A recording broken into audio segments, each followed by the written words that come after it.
오늘 하나님이 허락하신 부흥의 결과, 나를 통해서 부흥들이라는 말씀의 제목으로 오늘 말씀 전할 때 하나님의 놀라우신 은혜와 사랑이 우리 심령 가운데 가득하기를 간절히 축복합니다.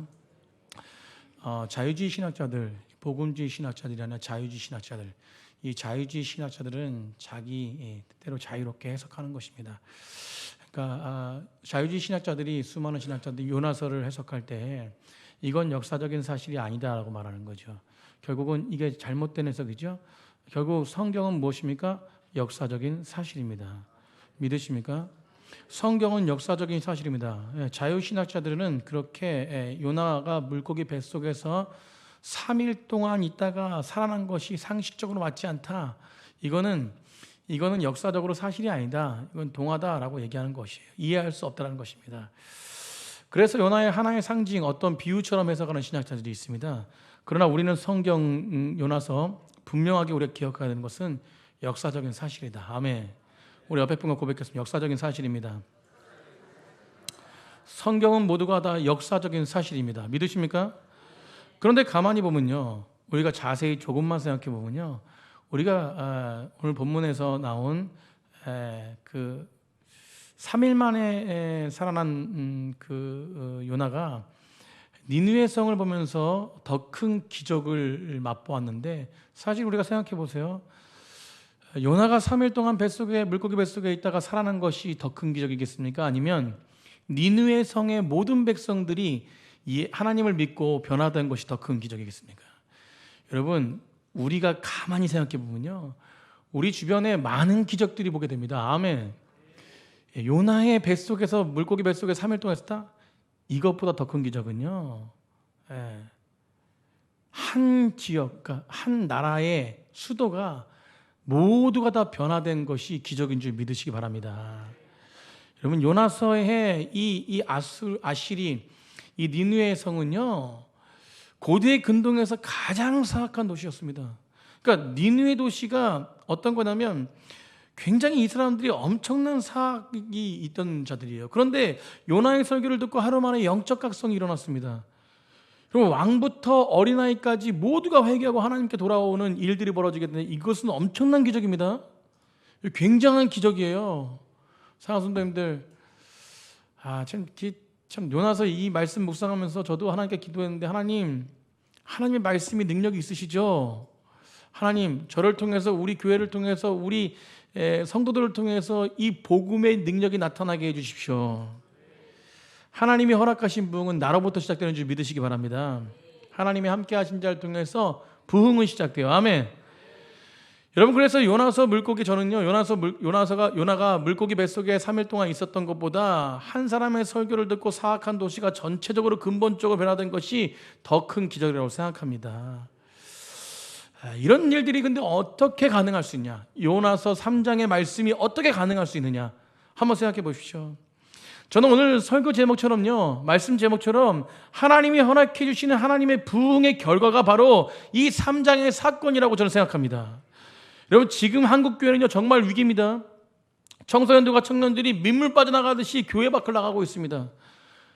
2022년도 한국 종교분포 조사도에 보면은 조사를 했는데요, 충격적인 결과예요.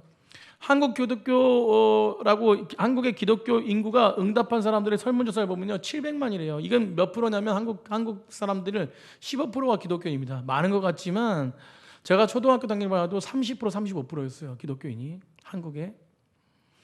여러분, 불교는 16%, 천주교는 5%입니다. 그런데 더 기가 막힌 거는 종교 없이 나를 믿는 자가 65%예요. 무신론자입니다. 무신론자. 여러분, 이것은 굉장히 이게 위기입니다. 위기. 그런데 이 700만 15% 중에서도요, 교회 안 나가는 가나안 교인, 예수님을 믿는다고 하는데 교회는 안 나가고 있는 그 기독교인이 250만 명이에요. 실제로 교회 나오고 있는, 출석하는 교인은요 450만에 불과합니다. 더 심각한 것은요, 한국 사회는요, 아까도 말했듯이 탈종교예요. 그런데 더 심각한 것은 10대의 복음화율이, 청소년 복음화율이 3%도 안 돼요. 사랑하는 성도님들, 성경학적으로요, 어떤 민족의 복음화율을 말할 때 3% 이하면 미전도 종국이에요. 미전도 종족. 그러니까 우리 10대 아이들이, 청소년 청년들이 여러분 미전도 종족이에요. 굉장히 심각합니다. 하나님에 대해서, 복음에 대해서, 예수님에 대해서 전혀 알려고 하지도 관심도 없는 전혀 새로운 세대들이 한국 사회에 출현하게 되고 전 세계에 출현하게 되고 있습니다. 출현하고 있다는 건 답답한 것이죠. 향후 과연 20년 후에는 저희 넘치는 교회만 생각해도 과연 누가 남을까요? 여러분 20년 후에는 누가 남을까요? 넘치는 교회가 올해 40주년입니다. 40주년. 제가 말씀드렸지만 이제는 광야 생활에서 모든 우리 세상 때를 벗어던지고 가나안에 입성해야 돼요. 사랑하는 성도님들, 가나안에 입성한다고 쉽습니까? 왜 광야 생활에서 40년 동안 하나님께서 그들을 광야 생활 가운데 인도하셨죠? 그것은 그들이 애굽의 때를 벗어던지고 그 후대까지 믿음의 세대로 세우기 위한 하나님의 인도하심이었어요. 그러면 가나안 땅 들어가는 목적이 땅을 차지하는 게 아니라 그 땅 속에서 하나님의 백성들이 이어지는 거예요. 아멘. 여러분 다음 세대까지 이어져야 됩니다. 그래서 원로 목사님이 다음 세대를 외치면서 건축을 허락하셨고, 여러분 넘치는 교회는요 아직까지 희망이 있습니다. 학생들이 많아요. 요즘 유초등부가 좀 이렇게 걱정이 좀 되는데, 걱정할 필요가 있다 없다? 없다. 오늘 말씀 듣고 걱정할 필요가 없는 줄 믿으시기 바랍니다. 여러분 우리는 미래를 어떻게 준비해야 될까 고민들이 많죠. 그러나 우리에게 필요한 그 고민들을 해결할 수 있는 한 가지는 바로 부흥이라는 거예요. 부흥. 따라하겠습니다. 부흥이다. 여러분 하나님이 주시는 부흥, 그 부흥은요, 하나님이 허락한 부흥은 강력한 시대적 흐름을 이기고 다시 교회를 사랑하게 하는 능력이 있다는 것이요. 아멘. 그것이 누구로부터? 나로부터 시작되는 것입니다. 우리 옆에 분과 그렇게 고백했으면, 당신으로부터 부흥이 시작됩니다. 아멘. 여러분 저는 우리 넘치는 교회 모두가 하나님이 주신 부흥을 사모하시길 간절히 축복합니다. 우리 개인의 삶에도, 우리 가정에도, 우리 교회도, 우리 민족에게도 다시 한번 하나님의 부흥이 일어나야 됩니다. 이 땅에 이루어져가는 교회가 다시 일어나기를 간절히 소망합니다. 그럼 우리는 부흥을 위해서 뭘 준비해야 되냐? 오늘 말씀을 통해서요, 부흥을 어떻게 시작되는 것인가 우리 말씀을 통해 생각해 보면서 우리가 진짜 부흥을 맛보는 교회가 되길 간절히 축복합니다. 첫 번째는요, 우리가 다시 말씀을 들어야 돼요. 우리가 다시 말씀을 들어야 합니다. 따뜻합니다. 우리가 다시 말씀을 들어야 합니다. 여러분 오늘 본문 속에서 주목할 단어가 있는데 그것이 무엇이냐면 여호와의 말씀이 몇 번째 임했대요? 1절입니다. 1절 한번 읽어보세요. 1절. 몇 번째요? 두 번째 임했다는 것이요. 여러분 두 번째 임했다는 것은 무엇입니까? 이 전에 말씀이 임했다 안 임했다? 임했다라는 것이요. 근데 요나서 말씀은 첫 번째 임했는 말씀이 있고 두 번째 임한 말씀인데, 그것이 요나서 우리가 말씀하죠 1장 1절이에요. 1장 1절에 보세요. 1장 1절과 3장 1절이 비교가 됩니다. 여호와의 말씀이 아미떼의 아들 요나에게 뭐 했대요? 임했대요. 그러면 요나서 3장 1절 오늘 말씀에 보면은 여호와의 말씀이 두 번째로 누구에게 임했대요? 요나에게 임했대요. 그럼 뭐가 다릅니까? 그냥 임했다. 그거와 두 번째로 임했다. 자, 다른 건 오늘 본문의 요나서 1장 1절과 다른 거는 두 번째 임했다는 것이에요. 그러니까 요나에게 임하니까 일어나서 어떤 명령을 했냐면 저 큰 니느웨로 가가지고 하나님의 복음을 외치라는 것이었어요. 그럼 3장 1절에 여호와의 말씀이 두 번째로 임했다. 하나님의 말씀이 두 번째 요나에게 뭐한 것이요? 임했다는 것이요. 똑같이 임했습니다. 그런데 첫 번째 임한 요나와 두 번째 임한 요나의 모습은 절대 완전 다릅니다. 여러분 두 번째 갖는 게 의미가 뭘까요? 사랑하는 성도님들, 우리에게도요 말씀이 늘 임해요. 뭐가 임합니까? 말씀이 임합니다. 말씀이 임하는데 두 번째는 뭐냐면, 두 번째 임한 요나의 말씀의 의미는 계속 그 말씀이 뭐예요? 새롭게 되어졌다는 것이에요. 사랑하는 성도들, 오늘 모인 백성들 가운데 모든 백성들이 오늘 말씀을 듣고 말씀이 새롭게 들려지길 간절히 축복합니다. 여러분 평상시엔 졸았지만 오늘은 졸지 않은 거예요. 새롭게 들리니까. 아멘. 여러분 말씀이 나를 살리는 것입니다. 부흥은 부흥은 무엇이냐면 하나님의 말씀이 내 심령 가운데 들릴 때, 아까 말했던 역사적인 사실이고 하나님의 내 심령 가운데 함께 서서 그 말씀이 실제가 되어질 때 그것이 부흥의 시작이야. 내 삶의 변화의 시작이고 내 삶의 변화를 통해서 가정이 변화되고 교회가 변화되고 주변이 변화되는 것입니다. 여러분, 그래서 부흥은요, 우리에게 말씀이 들릴 때 시작되는 것이야. 여러분, 교만한 백성에게는 말씀이 들리지 않습니다. 말씀이 새롭게 들려야 돼요. 여러분, 말씀이 가벼워지면요, 그곳에는 무질서와 무력함이 찾아와요. 말씀에 충만하잖아요? 다릅니다. 우리 자신을 보십시오. 말씀에 충만할 때 어떤 유혹이 와도 다 뭐합니까? 하나님의 지혜로 다 구분해요. 아멘. 근데 말씀이 희미하게 들리잖아요? 결국 다 넘어갑니다.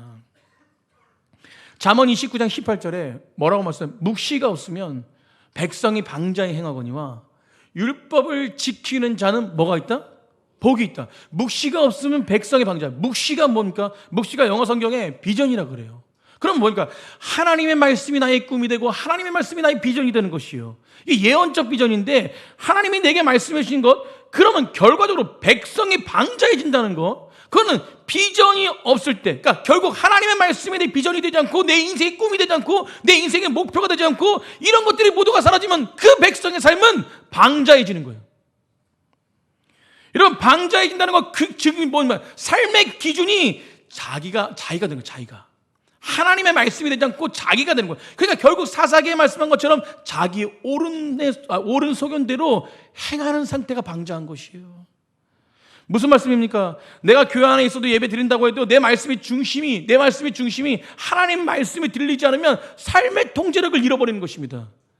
그래서 뭐예요? 내 마음대로 내 뜻대로 세상의 흐름대로 살아갈 수밖에 없는 거예요. 1장과 3장의 차이가 그겁니다. 결국 1장에서 똑같은 말씀이 임하고 3장에 똑같은 말씀이 임한다. 그런데 1장의 요나는 말씀이 들리지가 않아요. 왜? 나로 가득 찼거든요. 그러니까 그 말씀이 요나에게 들리지 않으니까 요나가 스스로 마음대로 행하니까 요나로부터 세상은 뭐합니까? 절망적인 상태고 요나로부터 시작된 게 다 죽음이에요. 다 죽음. 살리질 못합니다. 그런데 반면에 3장에 똑같은 말씀이 들려요. 근데 뭐요? 두 번째로 임했대요. 근데 이 말씀이 전혀 새로운 방식으로, 하나님이 원하시는 방식으로 내 마음을 문을 확 열어서 주님 앞에 온전하게 서자 니느웨의 사람들이 뭡니까? 요나를 통해 구원받는 것이에요. 여러분, 그러니까요, 우리가 하나님의 말씀이 들리기 위해서 우리는 무엇입니까? 하나님께 기도하며 나아가야 돼요. 요나에게 어려움이 찾아왔습니다. 주님 앞에 왔자 엎드렸습니다. 기도하니까 뭐가 들리기 시작해요? 첫 번째 들렸던 그 말씀이 실제로 요나에게 말씀이 되는 것입니다.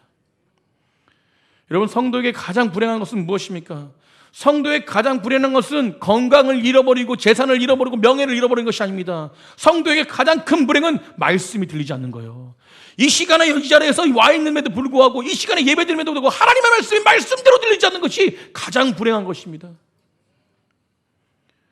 여러분, 말씀이 내 안에 희미해지면 절대 안 됩니다. 성경을 읽고 설교를 듣지만 하나님이 내 안에 그 말씀, 하나님의 마음이, 하나님의 열정이, 하나님의 꿈이 내 마음에 들어오지 않으면 절대 가장 불행한 자예요. 성경에 듣다가 제가 몇 말씀드렸지만 야다라는 뜻이 야다. 야다는 무엇이냐면 그냥 귀로 듣고 마는 것이 아니라 귀로 들은 걸 어디에 새기는 거예요? 마음에 새기는 거예요. 마음에 새긴다는 뜻이 뭐냐면 삶으로 행동에 나간다는 것입니다. 그러니까 들은 말씀을 누리며 나아간다는 거예요. 아멘. 저는 넘치는 교회가 그런 말씀을 듣는 자가 되기를 간절히 축복합니다. 사랑하는 성도님들, 에덴의 비극이 어디로부터 출발합니까? 에덴은 완벽한 곳이었어요. 하나님이 완벽하게 만든 곳이었어요. 그래서 그 에덴에서 정말 아담이 아담답게 살아갈 수 있었던 것은 하나님을 하나님으로 바라봤기 때문에 그래요. 결국은요, 그 최상의 하나님과 관계의 상태에서 에덴에서 절망과 고통 상태로 바뀌어버린 게 왜 그렇습니까? 그거는 아담과 하와에게 하나님이 명령하신, 하나님이 말씀하신 그 말씀이 희미해지기 시작할 때 그때부터 흐려지는 것입니다. 여러분, 선악과가 무엇입니까? 그것은 하나님이 아담과 하와에게 주시는 하나님이 함께 하신다, 내가 너와 함께 한다, 임마누엘 하나님의 상징입니다. 아멘. 그래서 아담과 하와는 그걸 보면서, 선악과를 보면서 하나님이 나와 함께 하셔라고 알았다는 것이에요. 그런데 그것은 무엇이에요? 하나님이 나와 함께 하셔. 결국 하나님이 명령하신 것이 오직 한 가지, 선악을 먹지 말라. 주의 말씀이었어요. 그러면 그 선악과를 보면서 뭐가 생각났어요? 하나님이 나와 함께 하셔. 하나님이 나에게 저 선악과는 먹지 말라고 그랬어. 그러니 하나님 말씀을 지키니까 하나님과 관계가 좋아지는데, 결국 무엇입니까? 범하지 말란 것을, 하나님을 보는 그 마음을, 하나님을 생각하지 않고 하나님 마음이 내 가운데 거하지 않으니까 결국은 뱀의 유혹에 넘어가서 기준이 희미해지니까, 말씀의 기준이 서지 않으니까 먹음직하고 포함직하고 결국은 따먹는 거예요. 범하는 것입니다. 장선생님들, 만약에 아담이 말씀이 분명했다면, 그 10년 가운데 말씀이 분명했다면, 그럼 무엇입니까? 사단에게 뭐라고 그랬어요? 절대 하나님이 먹지 말라고 그랬어요. 우리 아버지가 절대 기록되었는데, 내 마음 가운데 기록해 주셨는데 선악과 먹지 말라고 말씀하셨어. 사단아, 물러가라. 하나님의 자녀는 하나님의 말씀대로 산다. 아멘. 이렇게 나아가야 되는데 결국 아담이 희미해지니까 범하는 것이에요. 분별이 안 됩니다. 내 말씀이 약해지니까, 내 마음의 말씀이 약해지니까, 말씀을 믿지 않으니까 결국은요, 사단이 장악하게 돼요. 세상의 소리가 거짓이 정답이 되어지면 말씀이 거짓말이 되는 것이에요. 그러니까 성도가요, 세상에서 뭐합니까? 방자하게 살아가는 거예요. 삶의 패턴이 무너졌습니다.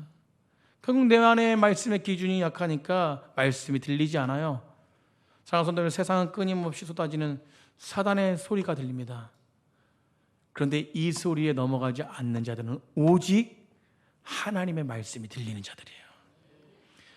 그러니까 이런 점에서요, 하나님이 우리를 향한 열심이 무엇이냐면, 제가 요나서에 계속 말씀드렸지만 요나를 집요하게 추적하시는 거예요. 그래서 그를 어떻게 합니까? 그 요나서 주제가 그냥 뭐 물고기 뱃속에서 살아났다, 이게 주제가 아니라, 여러분, 이 요나 한 사람을 계속해서 추적하셔서 그의 삶을 이끄셔서 이 요나가 하나님의 말씀에 반응하는 사람으로 다시 인도하시는 게 하나님이 요나서에 말씀하시는 주제라는 거예요. 아멘. 사랑하는 성도님들, 우리는 무너져도 괜찮습니다. 그러나 다시금 뭐 하면 돼요? 하나님의 말씀을 듣고 일어나면 돼요. 결국 하나님께서 말씀을 듣게 하시기 위해서 풍랑을 보내시고 물고기 뱃속에서 던져놓은 한이 있더라도, 그렇게 고난 가운데 있을지라도 하나님의 말씀 앞에 반응하는 사람으로 빚어내신다는 거예요. 여러분, 왜 그렇게 빚어내십니까? 그것은 하나님의 말씀에 온전히 반응하는 사람만이 세상을 바꿀 수 있는 능력이 있어요. 왜요? 내가 하나님의 꿈이고 내가 하나님의 전략이기 때문에 그렇습니다. 여러분, 그래서 부흥은요, 하나님이 허락하시는 것이고, 부흥은 또 누구를 통해서 허락하십니까? 하나님과 함께 말씀을 가운데 함께하는 자를 통해서 이루신다는 것입니다. 여러분, 지난주에 말씀드렸지만, 여러분, 예수님은 타락하고 음란한 세대가 뭘 구한다 그랬어요? 표적을 구한다 그랬어요. 나는 요나의 표적밖에 줄 수 없다라고 말합니다. 여러분, 타락한 음란한 세대가 표적이 뭘까요? 구하는 표적이 뭘까요? 결국은요, 하나님의 영광의 말씀이 아닌 다른 곳에서 보이는 현상을 찾는 것입니다. 화려함의 세상 가치에 주목하는 것이에요. 여러분, 한국 교회가 왜 무력합니까? 왜 무너지고 그리스도인들이 무너집니까? 여러분, 요나의 표적이 아니라 세상의 표적을 구하고 달려가기 때문에 그래요. 건물을 자랑하고 숫자를 자랑하고 돈을 자랑하고 권력을 자랑하고 희생과 헌신이 없습니다. 목회자도 마찬가지예요. 여러분, 코로나를 통해서 한국의 교회에 허상이 드러났지 않습니까? 허상이. 결국 무엇을 붙잡아야 돼요? 하나님의 말씀을 붙잡아야 되는 것이에요. 예배 가운데 나아가야 됩니다. 결국 세상의 유혹과 도전이 아무리 강해도요, 우리가 절대로 포기할 수 없는 것이 뭐예요? 신앙이에요, 신앙. 아멘. 여러분, 세상의 도전 앞에 무너지지 마십시오. 말씀이 약한 자는 무너집니다. 복음의 능력, 십자가의 능력, 십자가를 지고 예수님을 따라가지 않는 자들은 절대로 무너집니다. 그러나 말씀 가운데 순종하고 나아가는 자는 어떤 연약함이 있어도, 어떤 부족함이 있어도 하나님이 그를 세우는 놀라운 은혜가 있다고 저는 믿습니다. 여러분 말씀을 회복하십시오. 말씀을 회복하십시오. 우리 옆에 분이랑 고백했으면 좋겠어요. 말씀을 회복합시다. 아멘. 그래서 요나에게 하나님의 말씀이 두 번째로 임했던 것처럼 하나님의 말씀이 오늘 우리 마음 가운데, 우리 교회 가운데, 이 땅 가운데 두 번째, 이건 뭐예요? 전혀 새로운 방식으로 하나님의 말씀이 들리는 거예요. 아멘. 여러분 말씀이 들릴 때 그때 회복이 일어나는 것이에요. 저희 아들 주한이가 제가 몇 번 말씀드렸지만 이 배드민턴 그 친구들 선수들이죠. 앞으로 얘가 전도해 오는 아이들이 국가대표가 될 수도 있어요. 기도해 주십시오. 근데 얘네들이 세 명 온다 그랬는데 다 함께 같이 오는 날이 없어. 어떨 때는 한 명, 오늘도 한 명 왔거든요. 그렇게 왔어요. 왔는데 제가 뭔 말씀을 드리냐면 하나님의 말씀이 제가 요즘에 기도하는 게 주님 우리 아들 주한에게 하나님의 말씀이 들리게 해주세요. 제가 어렸을 때 우리 원로 목사님 설교하면 무슨 소리 하는지 몰랐어요. 왜 이렇게 설교가 어렵지? 그런데 저희 아들이 한 몇 주 전부터 계속 말하는 게, 몇 달 전부터 말하는 게, 저는 말씀을 잘 전한다고 전하는데 아빠는 도통 무슨 얘기하는지 모르겠어요. 이러는. 제가 충격을 먹었습니다. 내가 이렇게 쉽게 말씀을 전하는데도 도대체 내가 뭔 말하는지 모르고 있더니, 그래서 그때부터 기도의 제목이 생겼어요. 뭐냐면 말씀이 임해가지고 말씀을 깨달아야 이 아들이 전도하는 것이 실제가 되는 거예요. 아멘. 여러분 우리가 그렇습니다. 우리가 전도를 많이 할 수 있고 가서 뭐 차라리 희생도 많이 할 수 있어요. 그러나 진짜 말씀이 내 심령까지 들리지 않으면 그거는요 허상밖에 될 수가 없는 거예요. 여러분 두 번째 말씀이 임했던 것처럼 새로운 방식으로 우리 가운데 말씀이 들려질 때 하나님의 놀라운 회복과 부흥의 역사가 일어나는 줄 믿으시기 바랍니다. 그래서 여러분 부탁드리고 싶은 거는 제가 재작년이니까 2년 전에도 한번 부탁드렸는데 여러분 저를 위해서 부탁드립니다. 기도해 주십시오. 우리 목회자를 위해서 기도해 주십시오. 우리 부목사님 참 회복해서 왔는데 오늘도 뭐 같이 이렇게 새벽에 예배 끝나고 교제하면서 이렇게 하나님의 은혜를 주셨으니까 이제는 더 주님 앞에 더 헌신하자. 그리고 같이 힘 앞에서 막 이렇게 같이 이야기하고 우리 기존사님이랑 셋이서 이야기했는데 여러분 정말 저를 위해서 우리 기존사님, 우리 부목사님을 위해서 기도해 주십시오. 말씀이 선포하는 사람들이 그곳에 정말 압박이 아니라 정말 자유함을 얻어서 성령의 충만함으로 말씀을 전해야 될 줄 믿습니다. 여러분 우리 목회자들이 제대로 서야 돼요. 우리 기존사님은 아주 그냥 권면을 팍팍합니다. 수요일 날도 참 저한테도 압박 아닌 압박을 했어요. 우리 애치성동도 얼마나 좋습니까? 이렇게 말씀을 선포하면서 우리 담임 목사님이 빨리 애치성동 빨리 했으면 좋겠는데 이런 압박을 하더라고요. 그게 너무 좋은 압박이잖아요, 그죠? 그래서 뭐 4월 달부터 할 건데 성도님들 말씀이 새롭게 경험되어져야 돼요. 아멘.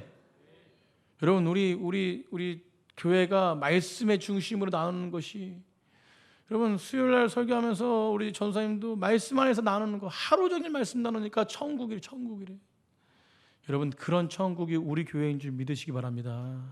말씀 가운데 삶을 나누고 말씀 가운데 충만함을 입을 때 그 말씀이 새롭게 경험되어지는 거예요. 우리 넘치는 교회 그런 은혜가 있어서 부흥의 시작이 주님으로부터 오는 것을 믿으시고 말씀의 충만함을 입는 백성들이 되기를 간절히 축복합니다. 말씀이 들린다는 것은 뭘까요? 그것은 하나님의 은혜를 체험하는 것이에요. 아멘. 그래서 말씀이 들은 자들은요 두 번째 뭐냐면 말씀으로 은혜를 체험해야 돼요. 우리 따라서 말씀으로 은혜를 체험하다. 여러분 요나가 경험한 말씀의 본질이 무엇입니까? 요나서 3장을 묵상하면 의문점이 있어요. 2절을 보세요. 2절. 우리 2절 한번 다 같이 읽어보겠습니다. 2절 시작. 일어나 저 큰 성읍 니느웨로 가서 내가 내게 명한 바를 그들에게 뭐합니까? 선포하게 하라. 선포하게 하시니라. 선포하라는 것이요. 근데 보세요. 일어나 그 큰 성읍. 하나님이 요나에게 명령한 바가 뭔지를 보면은 자세하게 4절에 나와요. 4절. 그 성읍에서 선포하는 그것이 무엇인지에 대한 부분들을 보면 4절에 나오는데 요나가 그 성읍에 들어가서 하루 동안 다니며 외쳐 이르되 뭘 했냐고요? 그 속에서 뭘 외쳤습니까? 40일이 지나면 니느웨가 뭐 한다고요? 무너지리라. 여러분 심판의 메시지를 전한 것이에요. 근데 참 놀라운 건 뭐냐면 이런 심판의 메시지를 듣고요 그 니느웨 성이, 그 사악한 성이 왕에서부터 어린아이까지 온 백성이 회개가 일어났어요. 아멘. 여러분, 과연 심판의 메시지를 듣고 어떻게 니느웨 백성들이, 이방인들이 철저한 하나님을 앞에 회개할 수 있다는 거죠. 이건 놀라운 거예요. 그 모든 사람들이 회개했다는 거. 여러분, 역사적으로요, 가장 잔혹한 민족이 아시리 민족입니다. 이건 니느웨 백성이에요. 여러분, 북왕국 이스라엘을 멸망시킨 나라인데요, 손가락을 자르고요, 이들이 행한 것은 뭐냐면, 이들이 다른 나라는, 자기 나라 말고 다른 나라, 그 다른 나라를 포로로 잡아가면서 그 사람들을 다 죽일 때 어떻게 죽이냐면, 손가락을 자르고 눈을 뽑고 코에 귀를 자르고 사람을 불태워 죽여요. 여러분, 이런 민족이 어디 있습니까? 코와 입술에 갈고리를 끼워가지고 끌고 다녀요. 여러분, 개돼지만도 못하는 사람들이에요. 요나의 마음이, 1장의 마음이 좀 이해가 되는 거예요. 여러분, 주님의 은혜와 사랑을 나는 전할 수 없다는 것입니다. 그런데 그 사람들이 그렇게 잔혹하고 완악했던 그 백성들이, 여러분, 이렇게 변화될 수 있는 게 이유가 무엇이냐는 거예요. 여러분, 요즘에는 그런 게 없는데, 예전에 과거에는 지하철역에서 노방전도 하시는 분이 있어요. 여러분, 그러면서 심판의 메시지를 전합니다. 예수 믿지 않으면 다 죽습니다. 끝나요. 근데 그렇게 막 선포하는데, 그 지하철 그 안에 사람들의 표정을 전 자세히 봐요. 표정들 다 어떻습니까? 예수님 믿는다는 사람도 표정이 이상해. 제가 볼 때는. 여러분, 분명한 것은요, 그런 메시지 속에서도 하나님의 복음이 온전하게 선포되어지는 줄 믿으시기 바랍니다. 오늘 본문 속에서요, 그렇게 사람들이 많이 불편한데, 거기서 무엇입니까? 오늘 어떤 회복의 은혜를 선포하는 것도 아니고 심판의 메시지를 선포하는데, 그런데 이 선포될 때, 요나가 선포할 때 그 니느웨 그 사람들, 얼마나 악독한 사람들이 자기를 죽일까 두려워하지 않았겠습니까? 여러분, 그럼에도 이 심판의 메시지를 듣고 니느웨 백성들이 모두가 다 뭐 했대요? 회개했다는 것이에요. 사랑하는 사람들, 왜 어떻게 회개했을까요? 요나서 1장의 후반부에, 그리고 2장의 기도를 통해서, 그리고 2장의 기도를 통해서 살아난 요나의 모습, 그 요나가 하나님의 용서의 사랑의 은혜를 경험했습니다.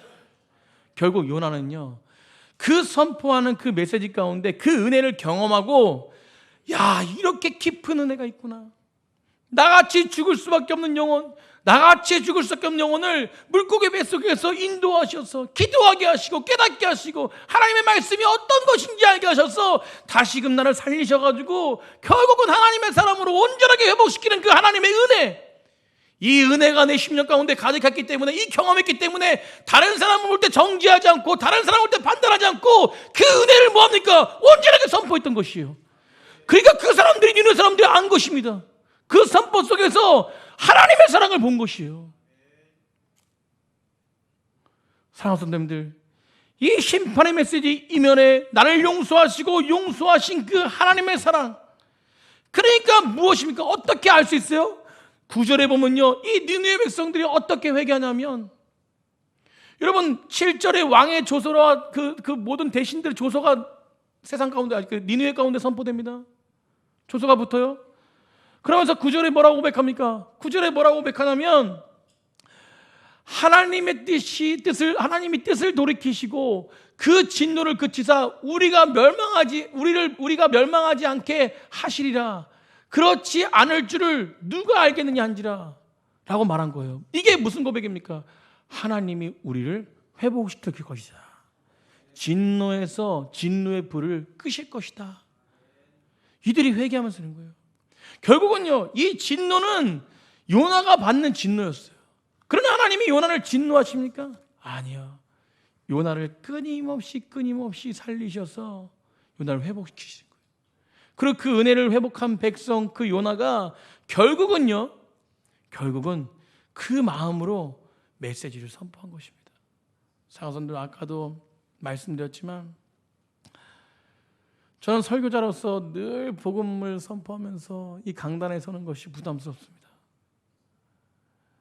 여러분, 완벽하지 못한 제 자신을 볼 때 너무 부담스러워요.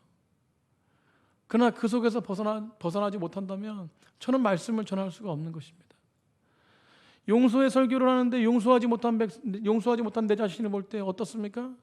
물론 용서하지 못하는 사람은 없는데, 너무 괴로운 거예요. 거룩한 설교를 할 때 거룩하지 못한 나의 모습을 보면서 괴로운 것입니다. 중압감 느껴요. 여러분, 그런데요, 그렇게 고통스러울 때가 과거에는 많았지만 지금은 주님의 말씀을 자유합니다. 왜 그러냐면 저는 한 가지 깨달은 게 있어요. 사랑하는 성도님들, 이 앞에서 그 말씀이 나를 먼저 비춰주지 않고, 여러분, 그 말씀이 율법이 되어서 그냥 성도들에게 선포하는 말씀은요, 절대 나를 자유하지 못하게 합니다. 여러분, 설교는 은혜예요, 은혜. 설교를 전하는 자도 은혜로 받아들입니다. 여러분, 설교를 듣는 자도 은혜로 받아들여야 돼요. 설교를 준비할 때 얼마나 하나님의 나를 사랑해 주시는지 먼저 내가 은혜 가운데 거하고 그 말씀에 선포되지 않으면 절대 자유로울 수가 없습니다. 사랑하는 성도님들, 제 옆에서 저를 보면요, 흠투성입니다. 여러분, 저는요, 매주는 그렇지 않지만 저번 주에도 제 자신이 무너졌어요. 물론 뭐 아파서도 있겠지만, 우리 집사님들이랑 배드민턴을 치러 가는데 우리 주한이랑 편을 먹었어요. 예전에 과거에는 주한이랑 편을 먹으면요, 같은 편으로 치면은 실력이 비슷했어요. 걔가 물론 좀 잘 치지만, 근데 어느 순간 실력이 엄청난 거야. 땅과 하늘이에요. 근데 그날따라 왜 이렇게 허리가 아파? 허리가 아파서 몸을 못 움직였어요. 평상시엔 날라다녔는데 허리가 아픈 거예요. 그러니까 옆에 보니까 주한이가 인상을 쓰고 있네. 이런, 나는 열심히 하는데 조금 못한다고 인상 쓰고 있고 힘들어하고 있는 주한이 모습을 보면서 제 자신이 한탄스럽다. 근데 또 옆에 테이블에 또 어떤 젊은 사람들이 시비를 걸어요. 같은 엎친 데도 겹치고 뭐 이렇게 육체도 아프고 별 마음도 힘들고, 그래서 얼굴이 불편했습니다.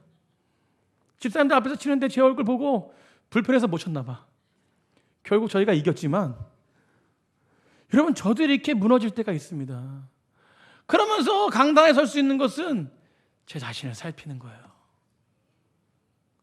저도 부족하네요, 하나님. 그리고 다시 기도합니다. 육체적으로 좀 회복도 시켜주세요. 하나님 앞에 더 나아가는 것이에요.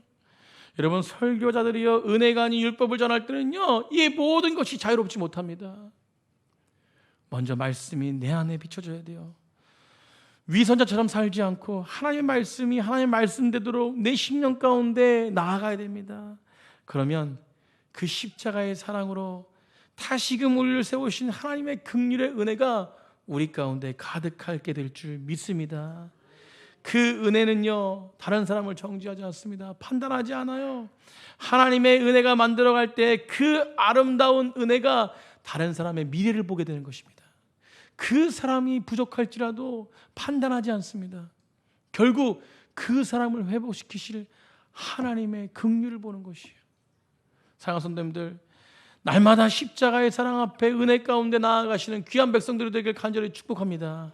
그 은혜가 내 심령 가운데 체험되어질 때 그 말씀이 먼저 들리고 그 말씀으로 말미암아 우리를 얼마나 사랑하시는 주 예수 그리스도의 십자가의 은혜와 사랑이 있을 때 사람을 판단하지 않는 것이에요.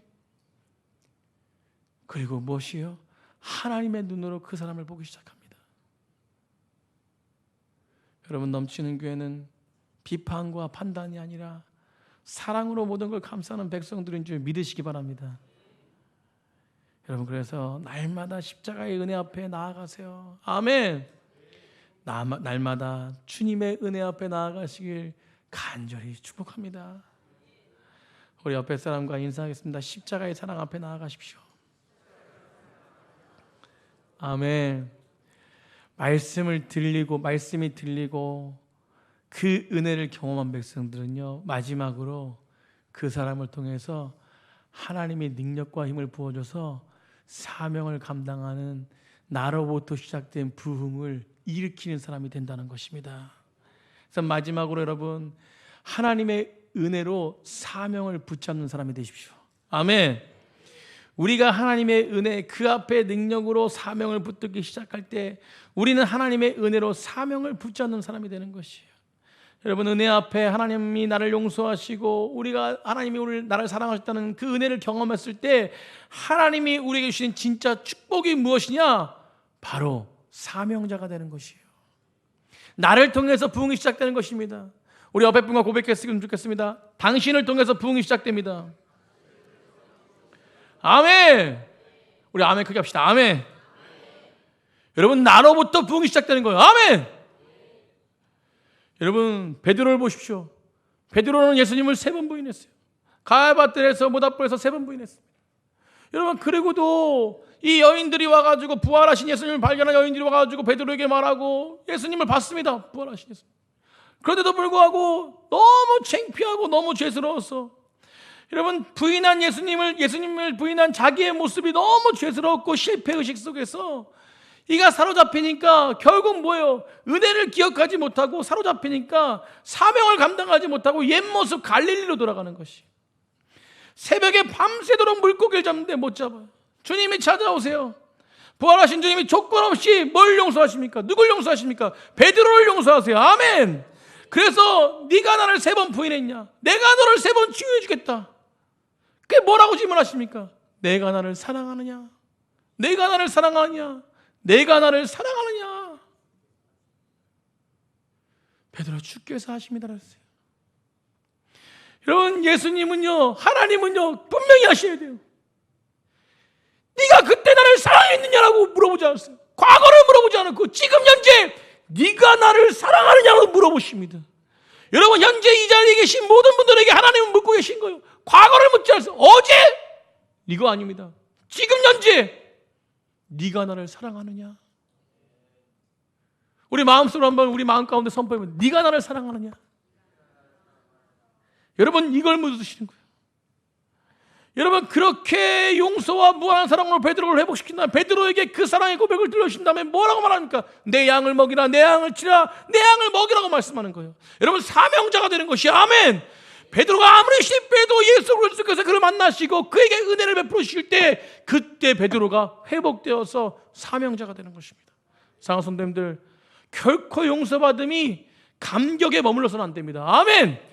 감격이 아니라 교회는 우리가 단지 용서받고 기념하는 공동체가 아닙니다. 용서받은 것, 사랑받은 것, 그것을 온전하게 선포하는 백성들이 되는 것이요, 이게 바로 사명입니다.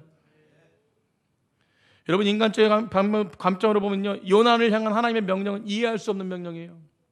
그러나 회복된 백성을 통해서 하나님이 부흥을 허락하실 때 그를 통해서 역사하시는 놀라우신 은혜가 오늘 본문에 분명하게 나타납니다. 여러분, 니느웨는요, 사흘길을 돌아야 돼요. 며칠 길이요? 사흘길 돌아야 합니다. 그런데 오늘 요나가 말씀대로 사흘길 도는 곳에 가서 말씀대로 선포했을 때 요나가 며칠을 돌았다 그래요? 하루길을 돌았대요. 사흘 동안 복음을 전해도 부족한 땅인데 하루를 돌고 그들이 모두가 뭐 했어요? 모두가 다 회개했어요. 사랑하는 성도님들, 하루길을 돌고 회복했다는 거예요. 어떻게 해요? 하나님의 능력으로. 하나님이 부흥을 허락하시니까 그 요나를 통해서 연약해 보이지만 결국적으로 그 요나를 통해서 놀라운 일들, 부흥을 허락하신다는 것입니다. 사랑하는 성도님들, 용서와 은혜를 경험하고 하나님을 진짜로 만난 백성들은요, 하나님의 복음에 놀라우신 능력이 흘러가는 것이에요. 아니요, 수많은 사람들 변화시킨 것이 아닙니다. 나를 통해서 한 영혼만 변화돼도 그 한 영혼이 많은 심령들을 변화시키는 거예요. 이 세상의 많은 지식들이 다 성경에서 나온 것이에요. 여러분, 피라미드가 나쁜 게 아니라 원래는 성경이 좋은 거예요. 한 사람만 변화시키면 그 한 사람이 또 한 사람 변화시키고, 그럼 나중에 변화된 사람이 얼마나 많겠습니까? 그럼 복음의 능력이에요.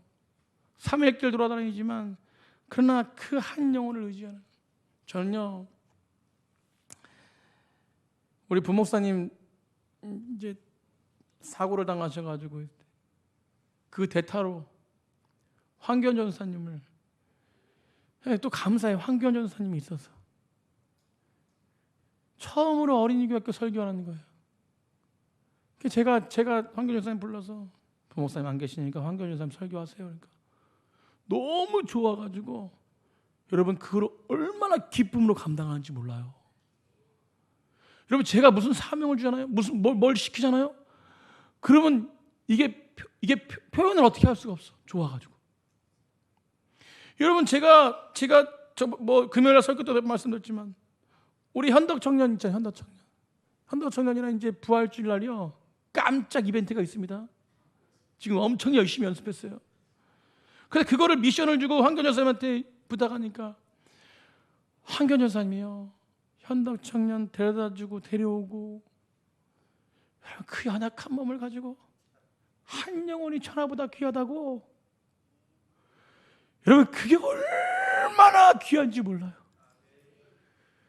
여러분 저는요 부흥을 봤어요. 황 전사님을 통해서 일으키는 하나님의 부흥을 봤어. 아멘. 하나님의 능력으로 안 되는 게 없습니다. 여러분 저희 교회 성도님들요 황 전사님 하시는 그 복음의 사역을 보면서 얼마나 귀감이 되는지 몰라요. 얼마나 도전이 되는지 몰라요. 얼마나 감사한지 몰라요. 여러분 우리는 사지 멀쩡하고 말도 잘 되고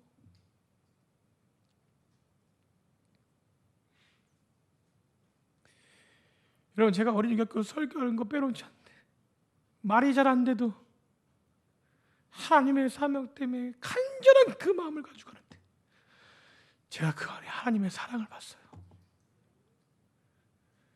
여러분의 넘치는 교회가 그 마음만 있다면 그 사명의 마음만 있다면 우리 교회 올 안에 역사가 일어납니다.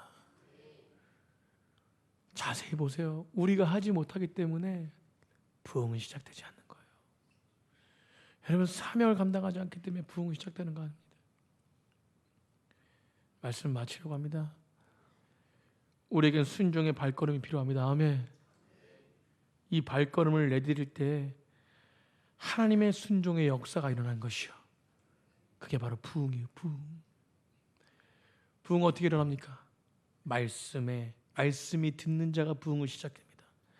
말씀을 듣고 은혜를 경험한 자가 부흥이 시작돼요. 말씀을 듣고 은혜를 경험하고 사명을 가지고 선포하는 자가 부흥의 시작인 줄 믿으시기 바랍니다. 인간의 생각은 사망입니다. 절대 인간의 눈으로 바라보지 마십시오. 저를 보실 때도 그렇고 우리 목회자들 볼 때도 사랑의 눈으로 바라봐 주세요. 서로를 바라볼 때도 마찬가지입니다. 사랑의 눈으로 바라봐 주십시오. 아무리 저 집사님 그래도. 제가 한 가지 말씀드리고 마치려고요. 우리 교회 성도님들은요 감사가 넘쳐나야 돼요. 아멘. 제가 막 자랑하려고 그러는 게 아니라 성도님들 이사하니까 너무 좋더라고요. 어제 저희 가정이 이사했습니다. 하나님이 아파트를 주셔서 이사했어요. 임대 아파트 들어가서 너무 좋더라고요.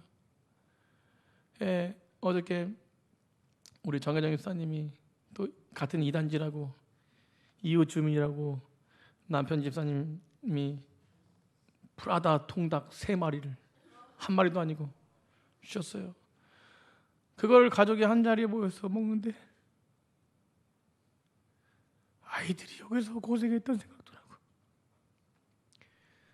스스로 뭘 할 게 없어. 돈 재정도 없고 아무것도 없으니까 할 게 없어서 어디 뭐 이사도 못하고 아무것도 하지 못하고 근데 이런 좋은 복음자를 주시니까 너무 그 통닭이 눈물의 통닭이 됐어.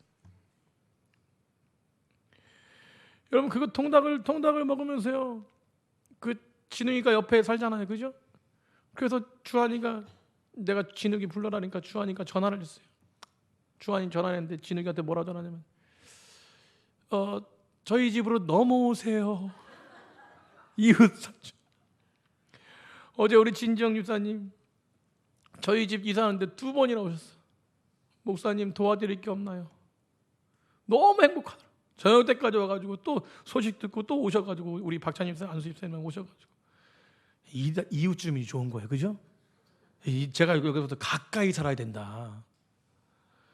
여러분 그러니까 이게 어떤 사랑의 힘으로 그 통닭의 힘으로 제가 은혜를 받으니까 감사가 넘쳐나고 또 그래서 또 진욱이한테 그 통닭을 같이 먹자고 전하고 그러니까 그 감사가 어떻게 흘러가요? 계속 흘러가는 거예요. 아멘. 여러분 그래서 감사해야 돼요. 감사.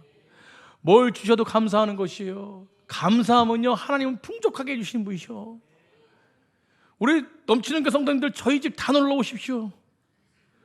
제가 다 초대하겠습니다. 제가 통닭 한 마리씩 다 사드릴게요.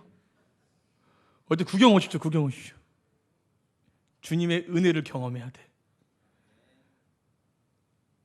사랑하는 성도님들, 주의 말씀은 능력이 있어요. 회복이 있습니다. 뭐 세상에 조금 있는 거 가지고 자랑하는 게 아니라 그렇게 부어주신 하나님의 은혜를 바라보는 것이에요. 우리의 삶이 그런 은혜가 되길 간절히 축복합니다. 말씀을 기억하고 은혜를 경험하고 하나님의 사명으로 온전하게 전할 때 어떤 불평이 나오겠어요? 지금 살아가는 것이 감사야. 아멘. 감사하십시오. 은혜에 감사하십시오. 예수 그리스도의 십자가의 은혜에 감사하십시오. 구원받은 것으로 만족하십시오. 만족하는 백성에게 더 풍성한 하나님의 손길이 임할지어다. 아멘. 그런 은혜를 누리시는 백성들이 되기를 간절히 축복합니다.